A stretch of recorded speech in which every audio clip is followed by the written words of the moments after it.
आज और बच्चों CA intermediate new scheme advance accounting new syllabus topic का नाम है बेटा internal reconstruction. So one of the most important topic, बहुत इजी है, जर्नल एंट्रीज काफी करनी है और उन्हीं जर्नल एंट्रीज के भरोसे हम लोगों को नई बैलेंस शीट प्रिपेयर करनी है।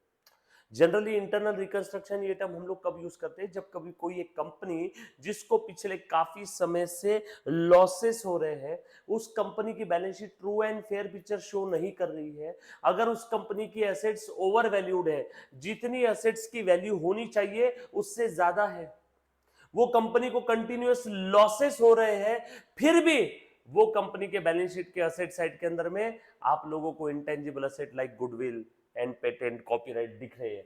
भले ही वो पेटेंट और कॉपीराइट की ज्यादा वैल्यू नहीं है, बट फिर भी ये लोग पेटेंट और कॉपीराइट और गुडविल को दिखाए जा रहे हैं। कॉमन सेंस अप्लाई करो, लॉस मेकिंग कंपनी का एसेट गुडविल रहेगा क्या? कंटिन्यूअस लॉसेस हो रहे, गुडविल रहेगा क्या? बट फिर भी ये कंपनी अपने बैलेंस शीट में गुडविल दिखाई जा रही है। तो तुम बताओ, क्या ये कंपनी की बैलेंस शीट आपको true and fair picture present कर रही है क्या? सो अच्छे से ध्यान से सुनना बेटा सब लोग, गाइस सब लोग प्लीज ध्यान दो। हम लोग यहाँ पे एडवांस अकाउंटिंग में इंटरनल रिकंस्ट्रक्शन ये वाला टॉपिक स्टार्ट करने जा रहे हैं। एग्जाम के अंदर में 12 से 13 नंबर का इसके ऊपर क्वेश्चन आता है। जर्नल एंट्रीज और बैलेंस शीट आपको बनाने के लिए बोलेंगे, और internal reconstruction related to company है, ऐसी कंपनी जो कंटिन्यूअस लॉसेस सफर कर रही है, कंपनी की हालत खराब हो चुकी है, कंपनी वेंटिलेटर पे आ गई है। तो अब मुझे एक बात बताओ, ऐसी कंपनी को क्या करना चाहिए? इसके पास दो रास्ते हैं, या तो ये अपने आप को किसी और को बेच देगी, जो हमने ऑलरेडी अमलगमेशन टॉपिक के अंदर में कवर अप कर लिया, इसे कहते हैं एक्सटर्नल रिकंस्ट्रक्शन। या तो ये कंपनी अपने आप को बेचेगी नहीं, अपने आप को बंद नहीं करेगी, ये बाउंस बैक करेगी, फिर से उठ के खड़े होने वाली है, फिर से कंपनी उठ के खड़ी हो जाएगी और ये कंपनी एक स्कीम लॉन्च करेगी जिसे हम लोग कहते हैं रिकंस्ट्रक्शन स्कीम।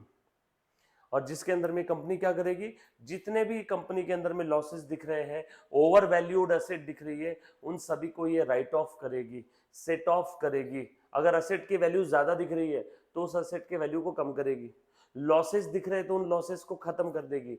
लेकिन एक छोटी सी दिक्कत है, लॉसेस को खत्म करना है, लॉसेस को कम करना है, लॉसेस को खत्म करना है, तो लॉसेस को खत्म करने के लिए मेरे प्यारे बच्चों हमें क्या चाहिए? प्रॉफिट। लॉसेस को खत्म करने के लिए मुझे क्या चाहिए? प्रॉफिट। यस और नो? ये बात समझ में है सभी को? अब प्रॉफिट कहां से लेके आए? ये कंपनी तो ऑलरेडी वेंटिलेटर पे है, इसकी हालत वैसी खराब है, ये प्रॉफिट और लाएगी कहां से? इसीलिए ये कंपनी क्या करती है, एक ऑडिटोरियम में मीटिंग रखती है, सबको बुला लेती है, शेयर होल्डर्स तुम भी आ जाओ, डिबेंचर होल्डर्स तुम भी आ जाओ, बैंकर्स, मनी लेंडर्स, जिन जिन से हमने पैसे उधार लिए तुम भी आ जाओ, जो जो डिबेंचर होल्डर से पैसे उधार लिए तुम भी आ जाओ। सभी को ये बुलवा लेगी, preference shareholders, equity shareholders, debenture holders, bankers, जिन जिन लोगों से इसने पैसे उधार लिए सबको बुला लेगी, क्रेडिटर्स को भी बुलवा लेगी। और अब ये कंपनी सबके सामने हाथ जोड़ लेगी और बोलेगी, हे शेयर होल्डर्स, हे प्रेफरेंस शेयर होल्डर्स, हे क्रेडिटर्स, हे मनी लेंडर्स, हे बैंकर, मुझे आप सभी को पैसे देने हैं।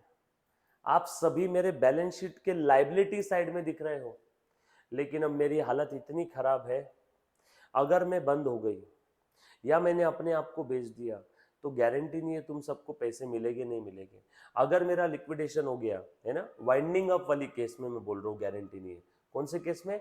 अगर मेरा वाइंडिंग अप हो गया तो आप सबको पैसे मिलेंगे कि नहीं मिलेंगे इसकी गारंटी नहीं है। अगर मैं इंसॉल्वेंट हो गई तो मैं अकेली नहीं डूबूंगी, मेरे साथ साथ आप सब लोग डूबने वाले हो। तो सब लोगों ने कंपनी से पूछा, तो हमसे क्या चाहते हो, और पैसे दे तुमको? अब तक तो तुम्हें पैसे दिए ही दिए, और पैसे चाहिए? कंपनी ने बोला नहीं, मुझे और पैसे नहीं चाहिए, बस एक एहसान करना कि आप सब लोग थोड़ा थोड़ा माफ कर दो, वेव्ड ऑफ कर दो, जो कुछ अमाउंट मुझे आप लोगों को देना है सब लोग थोड़ा थोड़ा वेव्ड ऑफ कर दो। एमएलगमेशन टॉपिक में क्वेश्चन नंबर 11 में हमने पढ़ा था, एमएलगमेशन टॉपिक में क्वेश्चन नंबर 11 में पढ़ा था। ये पूरे टॉपिक का थीम दे रहे हो बेटा। तो ये कंपनी सभी को बोल रही है कि प्लीज आप सब लोग क्या करो, थोड़ा थोड़ा वेव्ड ऑफ कर दो, माफ कर दो।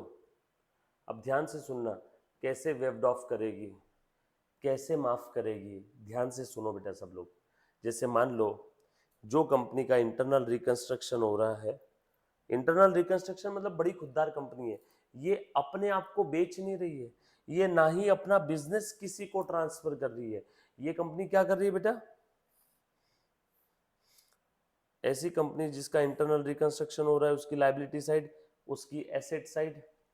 लायबिलिटी साइड के अंदर में देखो आपको यहाँ पे दिख रहा है equity share capital 10 shares at the rate 100 का एक 1000, preference share capital 10 shares at the rate 100 का एक 1000, डिबेंचर्स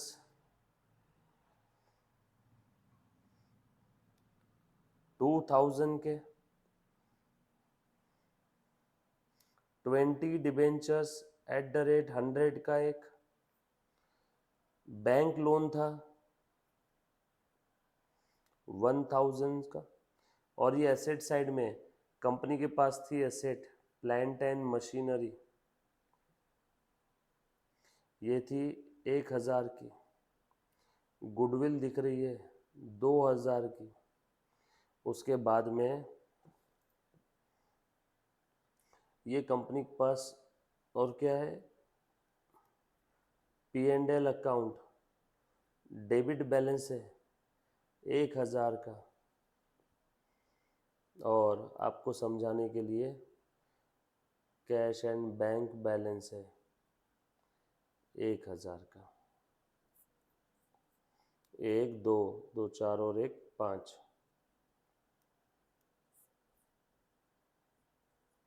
तुम बताओ ये कंपनी की हालत कैसी है? ये बैलेंस शीट देख करके कोई ये इंसान भी इसमें 1 रुपया भी इन्वेस्ट करेगा क्या? कोई इन्वेस्ट नहीं करेगा। रीजन आपने देखा होगा, ये कंपनी की टोटल जो नेटवर्थ है उसका काफी सारा परसेंटेज तो लॉस अकाउंट का बैलेंस दिख रहा है। नेटवर्थ कितनी कंपनी की एसेट के नाम पे इसके पास है 1000 का plant and machinery, cash bank है 1000, 2000, गुडविल को काउंट ही मत करो। लॉस मेकिंग कंपनी का जनरली गुडविल का रियलाइजेबल वैल्यू 0 होता है, जनरली है, generally, not in all cases. So 2000 की एसेट्स है और बाकी लाइबिलिटीज देखो कितनी सारी। सो बचा क्या इसके पास? कुछ नहीं। तो ये कंपनी की हालत खराब है, ये कंपनी वेंटिलेटर पे है। इसकी लाइबिलिटीज कितनी है देखो, 2000, 1000, 3000। प्रेफरेंस शेयर होल्डर्स को भी नियर फ्यूचर में रीपे करना होगा। प्रेफरेंस शेयर होल्डर्स का भी मैक्सिमम पीरियड 20 ईयर्स होता है, इंफ्रास्ट्रक्चर है 30 ईयर्स। तो वैसे देखा जाए तो इसको भी 2 मिनट के लिए लाइबिलिटी बोल दो प्रेफरेंस को, 4000। और एसेट कितने की है? 1 और 1 2000 की एसेट है, बाकी ये काउंट मत करो, और ये तो लॉस ही है। तो एसेट वेस से देखा जाए तो 2000 की है और लाइबिलिटी कितने की है? 4000 की। उसके बाद भी इक्विटी शेयर होल्डर्स को तो 0 ही मिल रहा है, क्योंकि ये पूरे 2000 इनको भी देने में सक्षम नहीं है। इन लोगों को देना है 4000, कंपनी के पास है कितने? 2000, इनको ही पूरा नहीं मिल रहा है, तो इक्विटी शेयर होल्डर्स को क्या खाक मिलेगा? अब ये कंपनी सभी को मीटिंग रखती है, सभी की मीटिंग रखती है, सबको बुला लेती है और बोलती है प्लीज आ जाओ, थोड़ी सी मदद कर दो। सबने बोला बोलो क्या मदद चाहिए? ये कंपनी बोली ओके थैंक यू, मैं आपको बताती हूँ। सबसे पहले कंपनी ने बोला इक्विटी शेयर होल्डर्स, अब तुम्हारा इक्विटी शेयर कैपिटल सिर्फ 100 रुपए रहेगा। मतलब 100 का शेयर कितना बना दिया? 10 का। इन्होंने कितना सेक्रीफाइस किया?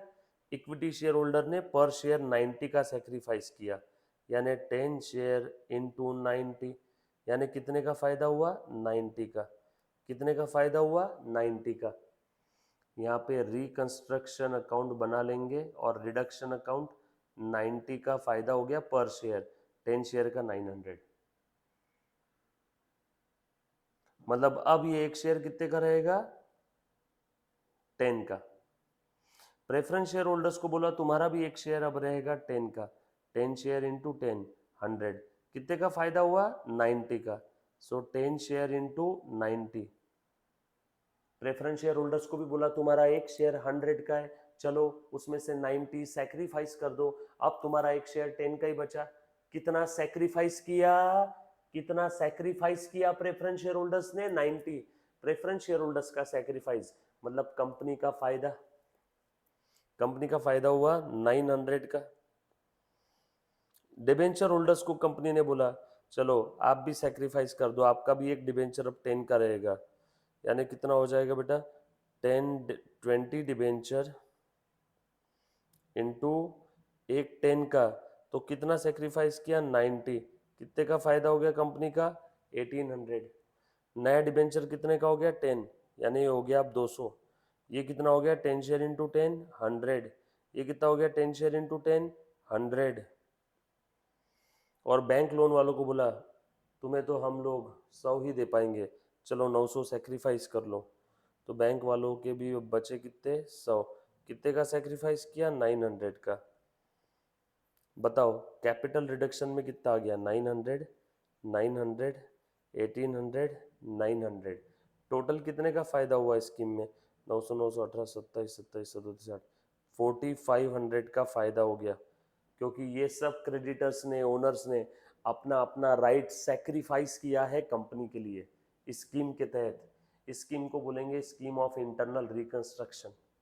और यहाँ पे बैलेंस शीट के असेट साइड में plant and machinery, plant and machinery account, Munna please ध्यान देना, प्लांट एंड मशीनरी अकाउंट का क्या कहना आ रहा है बेटा, देखो ये इसकी वैल्यू ये ओवर वैल्यूड है ऐसा बोल रहे हैं, इसकी वैल्यू होनी चाहिए थी 1700, सॉरी इसकी वैल्यू होनी चाहिए थी 800, कितना दिख रहा है 1000, कितने से ओवर वैल्यूड है बेटा 200 से, कम करो इसकी वैल्यू कर दो। और कितना यूज किया बेटा हमने, कैपिटल रिडक्शन को यूज किया 200।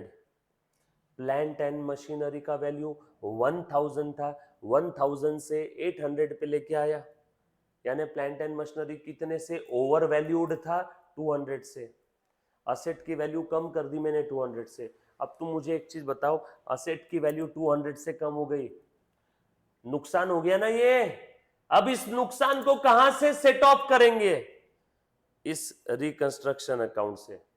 सो ये रिकंस्ट्रक्शन अकाउंट में यूज कर रहा हूं 200। बोलो कितना बचा, 4500 में से 200 यूज कर लिया, बैलेंस कितना बचा रिकंस्ट्रक्शन में 4300। ये गुडविल पूरा का पूरा राइट ऑफ करना है, जीरो वैल्यू है, बोलो कितना यूज किया 2000, कितना बैलेंस बचा 2300। ये पूरा का पूरा राइट ऑफ करना है, जीरो करना है, बोलो कितना यूज किया रिकंस्ट्रक्शन 1000, 2300 में से 1000 यूज कर लिया, बचा कितना 1300।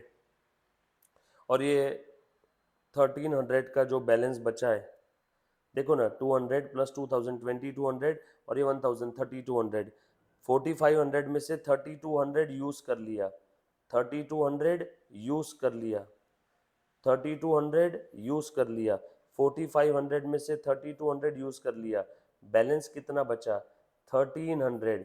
ये 1300 का बैलेंस दिखा दो, कैपिटल रिजर्व 3200, चेक करो बैलेंस शीट टैली है कि नहीं। सो एसेट अगर ओवर वैल्यूड है, उस एसेट को नीचे लाना है, कम करना है, एसेट को अगर कम करना है तो हम लोग किसकी मदद से करेंगे, रिकंस्ट्रक्शन अकाउंट की मदद से। बैलेंस शीट के एसेट में लॉस दिख रहा है, उस लॉस को राइट ऑफ करना है, किसकी मदद से करेंगे, रिकंस्ट्रक्शन की मदद से। और जैसे जैसे मैं रिकंस्ट्रक्शन अकाउंट यूज करूंगा वैसे वैसे उसका बैलेंस कम होते जाएगा। देखो मैंने रिकंस्ट्रक्शन 4500 में से 200 यूज कर लिया, बचा 4300, 4500 में से 2000 यूज कर लिया, 200 यूज कर लिया, 2200 यूज कर लिया, बचा 2300, फिर 2300 में से और 1000 यूज कर लिया, बचा 1300। और ये 1300 का बचा हुआ बैलेंस फायदा ही है ना मेरा, लिख दिया लायबिलिटी में। टोटल चेक कर लो, बैलेंस शीट टैली हो गई बेटा, 100 प्लस 100 200 और 200 400 500 और 3200 3700, और इधर में कितना है 800, और यहाँ पे कितना आ जाएगा बेटा, चेक कर लो तो बताओ मुझे कितना आया, 100 प्लस 100 200 200 और ये 200 कितना है बेटा 400, 4 और एक ये 500, और ये बचा कितना था 1300। कैपिटल रिजर्व का बैलेंस बचा 1300, कितना आया 13 14 और ये 16 2 18, 1800 का बैलेंस आया। इधर भी चेक कर लो, 800 plus 0 plus 0 plus 1000 balance sheet value. यहां तक किसी बच्चे को कोई डाउट है तो प्लीज एक बार पूछो बेटा। Any student, any kind of doubt?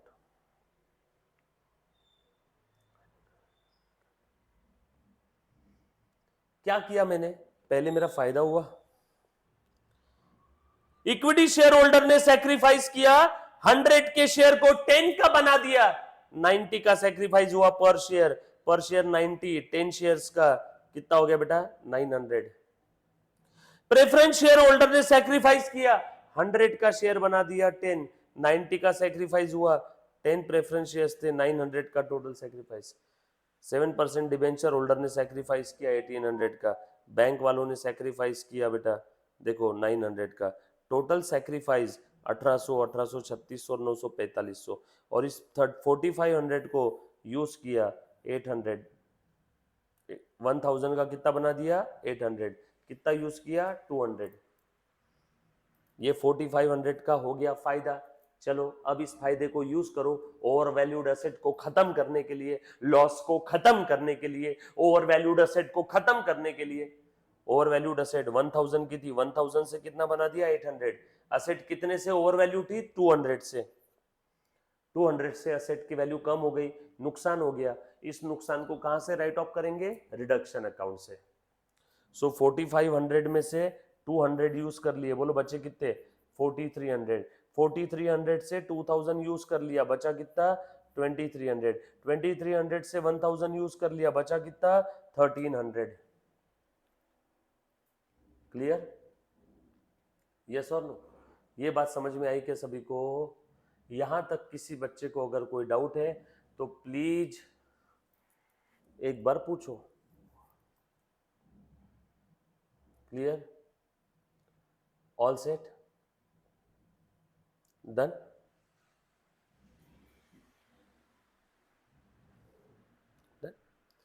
समझ में आया बेटा? ये था इंटरनल रिकंस्ट्रक्शन टॉपिक का थोड़ा सा इंट्रोडक्शन। देखो ध्यान देना,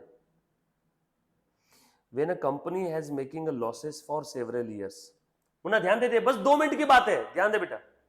when a company have making the losses for several years, financial position does not present a true and fair view. in such a case, देखो सब हालत खराब है, कंपनी के लॉसेस हो रहे हैं, financial position true and fair view show नहीं कर रही है, बरोबर है? Financial position true and fair view show नहीं कर रही है, एसेट्स ओवर वैल्यूड है, company shows higher net worth and not depicting a true picture, जितनी नेटवर्थ होना चाहिए उससे हायर नेटवर्थ दिख रही है, ट्रू पिक्चर नहीं दिख रही है बेटा। तो उस केस में हम लोग बोलेंगे कि company is overcapitalised, and इस सिचुएशन को हमें क्या करना है? रिकंस्ट्रक्ट करना है। Such a situation brings a need for reconstruction और reorganisation of the affairs of the company. बस इसी रिकंस्ट्रक्शन की स्कीम को हम लोग प्यार से क्या कहते हैं बेटा? प्लीज ध्यान देना, कंपनी इज बीइंग रीऑर्गेनाइज्ड और कंपनी इज बीइंग रिस्ट्रक्चर्ड। और रिकंस्ट्रक्शन की स्कीम में हम लोग करते क्या है? सबके पास चले जाते हैं, हे इक्विटी शेयर होल्डर्स, प्लीज ध्यान देना बेटा सब लोग, हम लोग क्या करते हैं? सबके पास जाते हैं, हे इक्विटी शेयर होल्डर्स प्लीज थोड़ी सी मदद कर दो, हे डिबेंचर होल्डर्स प्लीज थोड़ी सी मदद कर दो, हे प्रेफरेंस शेयर होल्डर्स प्लीज थोड़ी सी मदद कर दो। और ये सब लोग हमें क्या करते हैं? मदद करते हैं। ये सब लोग हमें क्या कर रहे हैं? हेल्प कर रहे हैं। जैसे जैसे सब लोग हमें हेल्प करेंगे, इसने हेल्प किया, इसने हेल्प किया, इसने हेल्प किया, ओ वाह मेरे पास तो बहुत सारा प्रॉफिट इकट्ठा हो गया, मेरे पास तो बहुत सारा प्रॉफिट इकट्ठा हो गया। देखो सबने हेल्प किया, 900, 900, 1800, 900, सबने हेल्प किया, और मेरे पास कितने का रिकंस्ट्रक्शन इकट्ठा हो गया बेटा? फायदा हो गया 4500। सर फायदा कैसे? कॉमन सेंस, कोई अगर लायबिलिटी माफ कर रहा है, कोई लायबिलिटीज वे ऑफ कर रहा है, तो मेरा फायदा होगा कि नहीं? ये बात समझ में आई क्या सभी को? All set? तो मेरा यहाँ पे फायदा हो गया 4500 का, मैंने यूज किया, असेट ओवर वैल्यू थी उसे राइट ऑफ करने के लिए, मैंने यूज किया, असेट ओवर वैल्यू थी उसे राइट ऑफ करने के लिए, फिर यूज किया, गुडविल ओवर वैल्यू था 2000 से 0 पे लेके आया, 2000 यूज किया, फिर यहाँ पे P&L अकाउंट डेबिट बैलेंस था, लॉस को राइट ऑफ कर दिया, यूज कर लिया। कितना यूज किया? टोटल इतना 3200, 4500 से 3200 यूज कर लिया। बचा कितना? 1300।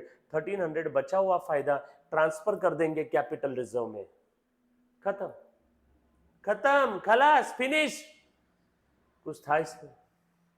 ये थी बेटा स्कीम ऑफ इंटरनल रिकंस्ट्रक्शन। किसी को यहां तक कोई डाउट है तो प्लीज एक बार पूछो। ये हमने इसका ये भी देख लिया, इसके ऊपर एग्जाम में प्रैक्टिकल क्वेश्चन आएगा, राइट। अब ये आज का होमवर्क है, जो चीजें मैंने आपको बताई आज ये घर से आप पढ़ के आओगे, बरोबर। और एक्सटर्नल रिकंस्ट्रक्शन हमने देखा अमलगमेशन में, मर्जर एज पर AS 14 वो क्या था? एक्सटर्नल रिकंस्ट्रक्शन, बरोबर। और ये इंटरनल रिकंस्ट्रक्शन हम लोग देखेंगे इस टॉपिक में। External reconstruction is basically amalgamation और मर्जर, क्लियर। देन इसकी मेथड्स क्या क्या है, कैसे करते हैं, है ना। इसमें कितने पॉइंट है बेटे? सब पॉइंट 1 2 3 4, टोटल 4 सब पॉइंट है। वो सारी चीजें हम लोग देखेंगे। 4 3 2 और 1, ये सब हम लोग देखेंगे tomorrow. Thank you so much. Love you all. Take care. Bye.